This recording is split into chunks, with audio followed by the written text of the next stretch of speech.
Hello ladies and gentlemen, welcome to another thing where I talk about things. This will be the last vlog on this channel. If you want to continue to follow us on the vlogs and the personal times and stuff like that, well, it might not be the last video, it'll be the last personal time anyway. We'll still do updates and things like that on occasion, but this will be the last regular personal time. If you want to follow us, we have a vlog channel now where we're going to do the personal time with Greg videos. I have a link in the description, so if you want to go subscribe to that, that would be fine. If you want to be consistently reminded about stuff and not rely on the YouTube system, we have the newsletter. Sign up for the newsletter, and we will send out an email once a month, and we'll let you know what we have posted everywhere that we have posted it, so that you don't miss out on anything, regardless of whether or not YouTube's doing any kind of shenanigans. So, yes, today though, since this is the last video, I suppose I figure I'll close it out with an interesting story to open with. And this one is kind of interesting. A couple of days ago, I got up in the morning, and as I was walking by Alan's room, drowsily as I was, his door was cracked open slightly, and something caught the periphery of my vision, and I was passing, and I just stopped.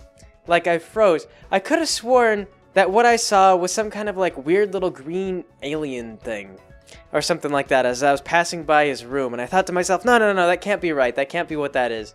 Like, it was probably a stuffed animal or something like that. Like, it looked about like, oh, I don't know, yay tall, and just, you know. So I backed up to do a double take, and I look at Alan's room, and standing right in front of his door, sure enough, is a 4-foot tall plastic Ninja Turtle.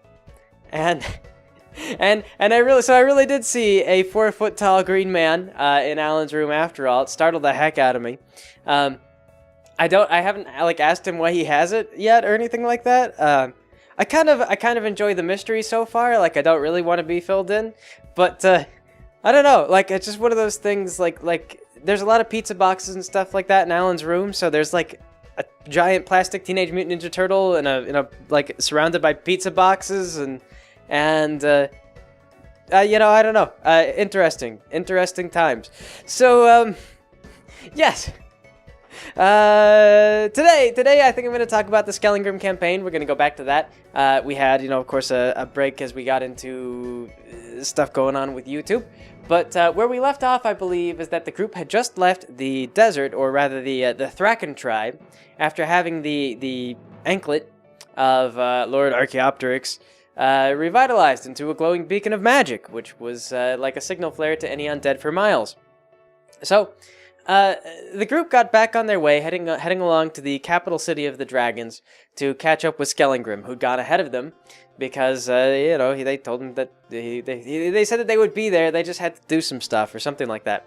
So when they got into town, I believe that they told Skellingrim ahead of time that they were hurting for money a little bit, and I think that Lyman had mentioned that he was interested in learning about magics or something like that. And so when they got to the inn, they found that Skellingrim had been waiting for them, and he was a little concerned about what they had to do, but they tried to play it off.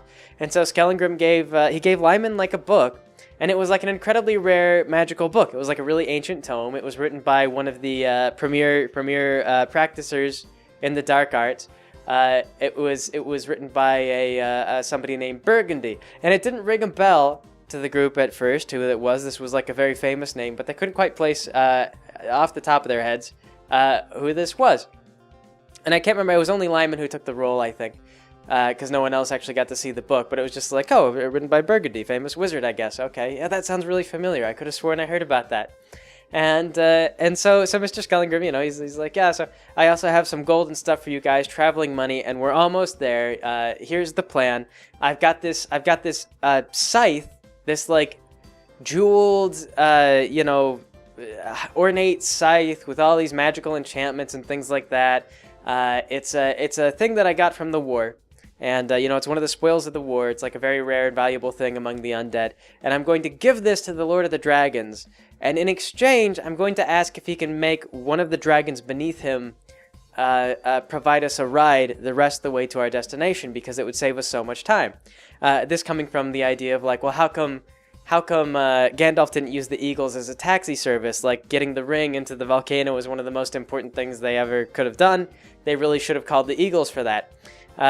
So we just had like, well, the dragons, they can fly. Like they don't have friends like the eagles, but we can make a deal with the dragons, so the dragons will just fly us the rest of the other half of the trip, the last leg of the journey, and we'll be there. Time saved. So. The group at this point, though, they had their suspicions about Skellingrim because they'd been introduced to a lot of things that contradicted the stuff that Skellingrim had said. And, I can't remember, I can't remember if Lyman had gotten that book beforehand. I think he had just gotten it. But, yes, the group kind of spent some time fussing and kind of trying to figure out whether or not they wanted to go along with what Burgundy was doing. I think they told him, like, oh, well, we need to recuperate and do some stuff, like, we're not quite ready yet. And then they decided that I think they were gonna, they tried to break into Skellingrim's inn room to go rifle through his stuff to see if they could find anything that indicated his real identity or what his motivations were or anything like that. And the thing that Skellingrim was doing is he was just renting this room and then using it to teleport away to go do whatever, like, wizard things that he had to go do. Like, he had other business to go. So, like, I think they tried to pick the lock initially, but then botched the roll on picking the lock. And so then they went around and they tried to, like, stack up a bunch of boxes. It was on the second floor. So they tried to stack up a bunch of boxes. Second story. They tried to stack up a bunch of boxes and then climb their way up to the window. And then I think they like opened up the window and or they found the window was locked or closed or something like that. But they looked in and there was like nothing in there.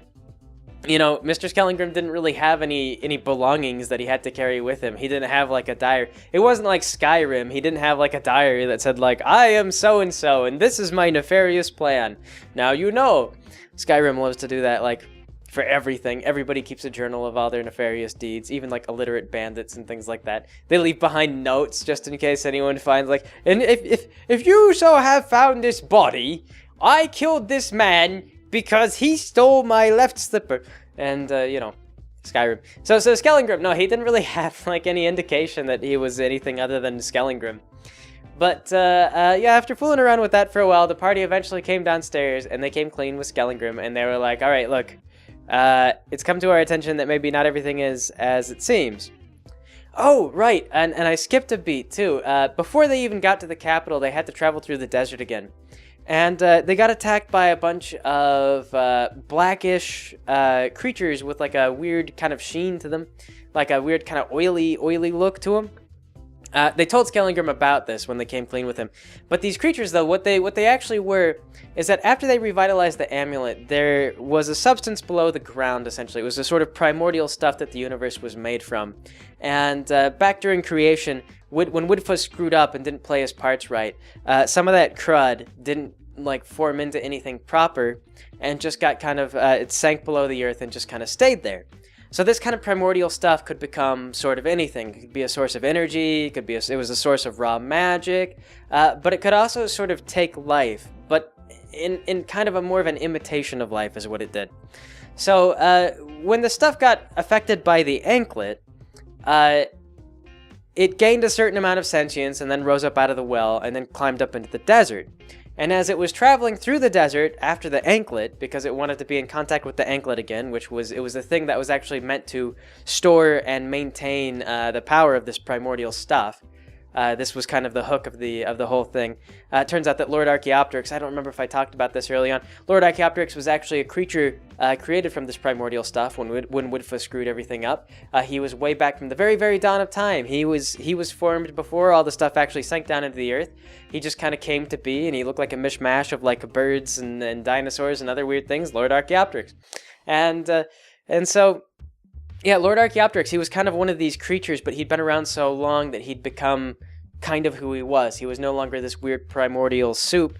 He had become like a physical creature. He'd sort of adapted and developed an existence of his own, but there was only one, Lord Archaeopteryx, because, nothing else actually came to exist, or very few things came to exist and then survived in that form.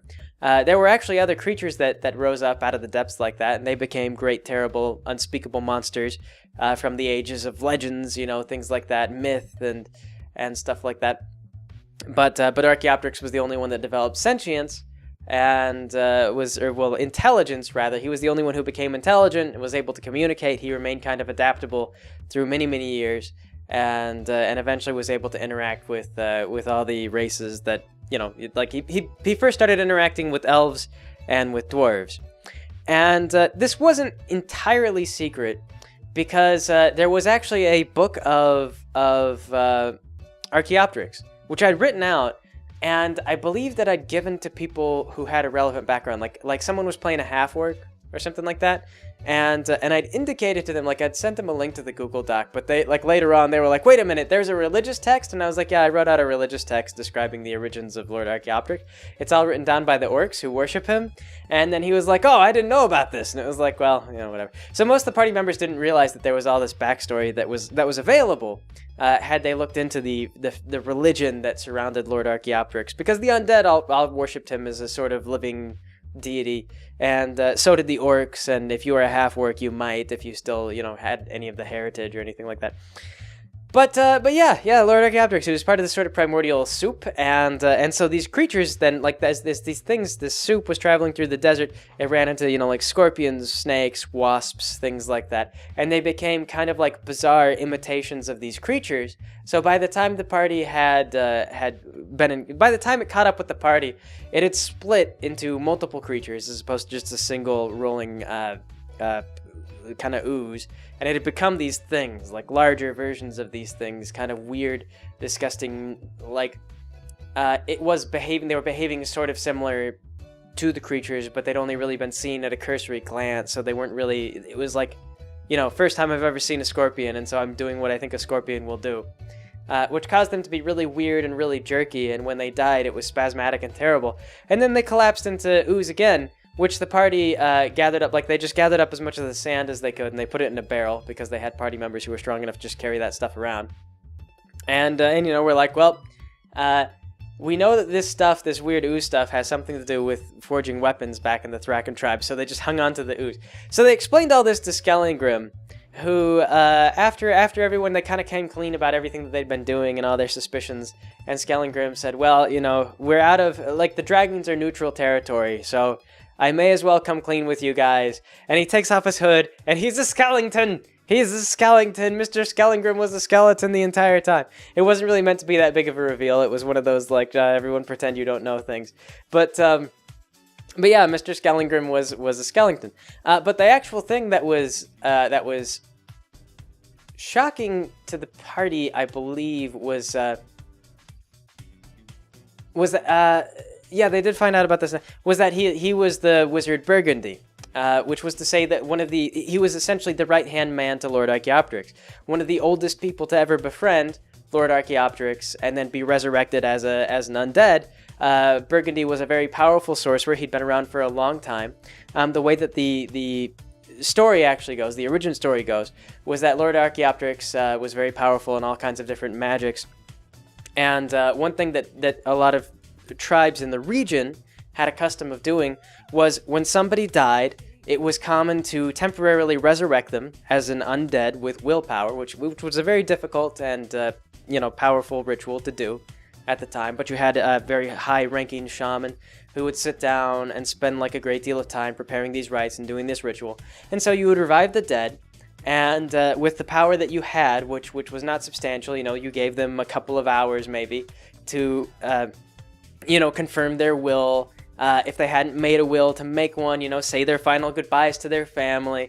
So it was a thing that was really like you look at D&D and they've got all this necromancy and raising the dead and I just bring this person back to life, this sort of thing. And so I thought that, this would be a thing that would happen.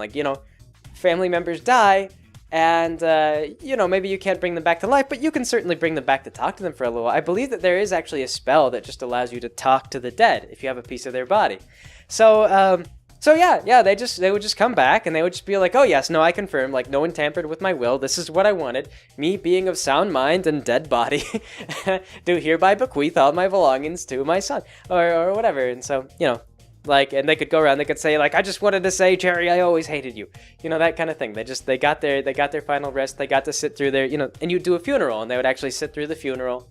And then at the end of the funeral, they'd say goodbye, and they'd lower them into the ground, and that was the end. You're buried and you're gone. So yes. So Lord Archaeopteryx, though, he was actually incredibly powerful and had so much magical potential that he took an interest in this sort of thing. And he was very good at raising the dead, and he could do it kind of effortlessly. And so he just did that. And he wanted to hang around all the human tribes and sort of like, because he found that, I'm interacting and I'm useful and this is good. But because he was this weird kind of primordial creature, he gave off this really just unpleasant aura that everyone sort of hated.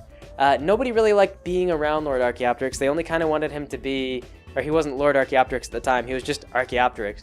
They really only wanted him to be, there for the rituals, and at that point as far away as he could be. They were kind of happier if he just stayed in a little temple. And what you should be imagining is kind of a slightly more Aztec kind of thing. They had like ziggurats and things like that they built, and so they just kind of wanted him to stay in his little temple ziggurat far away from everybody else. And they would just, they would bring the body to him and just be like, so and so has died, can you revive him? And then he could keep them alive pretty much indefinitely. So they would have the dead walk back, and that was just sort of an alteration to the ritual. So he was useful, but frequently shunned and not well liked. But a weird thing, though, whenever he brought someone back from the dead, they had a very strong affinity to him, as opposed to being repulsed by him. Being around Lord Archaeopteryx had kind of a calming effect. It was a little bit euphoric. It was kind of nice. The undead sort of liked being around him. And so, they might come back and say, like, okay, I'm ready to be entombed or whatever, and they would, they'd bury him in Lord Archaeopteryx's ziggurat, as had become the custom. This is where we take the dead now. And instead of, letting them die right away, they might hang around and talk for a while and be friends. And so Lord Archaeopteryx got this sort of social interaction, and he really got to like the dead. Like, he got to like the dead a lot. Like, it was really nice when humans died, because they were so nice to him when they came back from the dead. And so he kind of made a lot of undead friends, but he always had to, put them back in the dirt and let them stay dead. And so they couldn't stay as friends for very long, they only for like the evening after they died. And there was only one person who was really kind of tolerant of everything, and Burgundy was like the high priest, the high shaman who originally did the rituals, and who kind of transferred a lot of that over to Lord Archaeopteryx when they found that he was willing and happy to do this. So for many years, Burgundy was interacting with Lord Archaeopteryx, and he was quite polite and kind of got used to the feeling of repulsion and fought it down and found that he could get along with Lord Archaeopteryx quite well, and whatever feelings he had, he recognized them as being induced magically or something like that, and just kind of ignored it. So Lord Archaeopteryx particularly liked Burgundy as he was alive, which was very rare for a mortal at all. And so finally, one day, Burgundy got very old, and he just died. He died as people do. So Lord Archaeopteryx brought him back, and then decided that he didn't want Burgundy to go away. Burgundy was his only living friend, and he wasn't ready to like not have he just wasn't ready to let it go. So he decided that you know what? No, I'm actually not going to put you back to death. And he says, and I've talked to a lot of other undead, and they're a lot of them say that they wouldn't mind hanging around. Like, previously they couldn't because there wasn't enough magical power, but I could just keep them going indefinitely. So, Burgundy, he had never really been exposed to the soothing aura of being undead and in Lord Archaeopteryx's presence. And so all these things sounded very compelling and like a very good idea. And even undead, Burgundy still retained his full magical potential. And so he eventually agreed that, this actually does sound quite sensible. Maybe we shouldn't be interring the dead after all. We'll just make our own separate little city of the dead where people go, and when you die, you go and you join your family, and this will be fine. Like, we'll have kind of this and we'll have that. And the trouble was that the dead over time, over the years, eventually grew to sort of outnumber the living, and Lord Archaeopteryx really had no qualms with sort of moving into other people's space. If people died as a result of disease or things like that, well, that was just more friends. That was just more people that looked up to Lord Archaeopteryx, and he liked being a leader of sorts. He was in charge of the undead, and so things eventually got out of control. And so this undead like little ziggurat eventually grew into a town, and then into a city, and then into sort of a sprawling nation, and it began to encroach out into the world and hitting actually like established borders in more advanced nations. Like they got out through the jungles and the mountainous regions and all the hostile terrain where they were located, and eventually they came out into sort of the fertile valleys and plains and stuff like that of civilizations that had been around a while and had established themselves and had built their own governments, their own civic structures, roads, these sorts of things. And as the undead started to sort of encroach out into that as an organized force, it became a bit of a problem, and this was how the war started. And so they started to push back, and it's, Lord Archaeopteryx insisted it was a defensive war, but of course the mortals insist that they were defending themselves from the undead because their borders began to sort of conflict, and of course the undead just kept growing. So that was how the whole thing started, and so Burgundy had been around since the very, very beginning, and the thing that he'd gotten to was he was very unhappy with the leadership of Lord Archaeopteryx. After they lost the war, things kind of crumpled. There was a bit of hiccup in space-time, and this was essentially when Widfa, off in the realm of creation or whatever, got taken off of the instrument that he was on and put on the triangle. It's suddenly like Lord Archaeopteryx lost all of his power. He was no longer receiving this consistent source of like chaos and weirdness and dissonance from one of the beings in creation. Now he was just getting the little triangle ding every now and then, and so he just had this little bit of like, he lost a lot of his power, and so he was using most of it just to keep the undead stable, and he took what he had, and he was able to like take the excess of his power, and he was putting it into this anklet. And so the anklet was allowing him to remain powerful and remain active so long as he took rests, and then he refilled the anklet and everything like that. And to forge this thing, to create this anklet, it required the use of the power that he had as it was waning, and he wasn't really able to get up to like that maximum energy potential that he could create a second one. Once he lost the first one, he was screwed. He didn't have the power to make a second one. So that was it. He was just kind of sitting around with his thumbs up his ass, doing his best to just maintain the nation that was there. The undead ranks couldn't really grow. They couldn't really expand. They couldn't really do anything. They'd begun to stagnate. There was a lot of bitterness, and Lord Archaeopteryx was spending a lot of time kind of feeling sorry for himself because, he wasn't used to just being powerless. He'd been this sort of like godlike entity for so long, and now he just didn't know what to do. So Burgundy was upset, and just as he'd managed to suppress his repulsion when he was alive of Lord Archaeopteryx, he managed to repress the sort of euphoria that he got from being around him, and decided that it was about time to actually put Lord Archaeopteryx to rest and be done with him for good. So he explained this to the party, and he says, basically, I want to see Lord Archaeopteryx dethroned. I don't want him to come back to power. Like he's been mismanaging everything. Like our relations with the living didn't have to be so hostile. Like I think politically speaking, there are a lot of different options. And he put forward a very compelling explanation for what he wanted, one that would resonate with mortals who also saw Lord Archaeopteryx as a bad guy. Is essentially he got up there and he goes, yeah, no, like I don't like him because he's a bad guy. And all the mortal player characters were like, oh yeah, no, he is the bad guy. And then so Burgundy was like, yes, he's the bad guy. So I don't want him to get his anklet back. So we're taking the anklet to this god of merchandising, this god of selling stuff, this god of mercantile, and that's what's going on. And so the party was like, oh, okay, all right. So they kind of came around, and they agreed that they were a little bit wary of it. Like they had a discussion about the whole thing, and they were like, so do we really? It seems like Burgundy's aims are essentially our aims, and we're kind of all moving towards a goal that everybody would want. So, is this cool? And the party eventually all agreed that they'd continue to see their way through, and if at some point it looked like they were getting set up for a double cross, they'd bail on it, and they'd try to keep an eye out for that. But otherwise, it sounded like they were getting what most of the world wanted out of the deal, and they agreed to keep helping Burgundy. So yes, that was all that lore and everything like that. Like I say, it was something I don't know if the players ever actually knew about all the history about how Lord Archaeopteryx came to be. But like I say, there was essentially a Bible that was written by Lord Archaeopteryx, who'd been there since the very beginning, that said essentially, this is how things happened from my point of view. And I think that it did come up once or twice, and they were like, how factual is that Bible regarded? And I was like, well, mortals generally reject most of the writings in that particular Bible because it was written by Lord Archaeopteryx, the king of the undead. So, you know, clearly everything that he said is blasphemy and evil, and nobody really trusts it. And so I think the party was just like, oh, okay, yeah, whatever.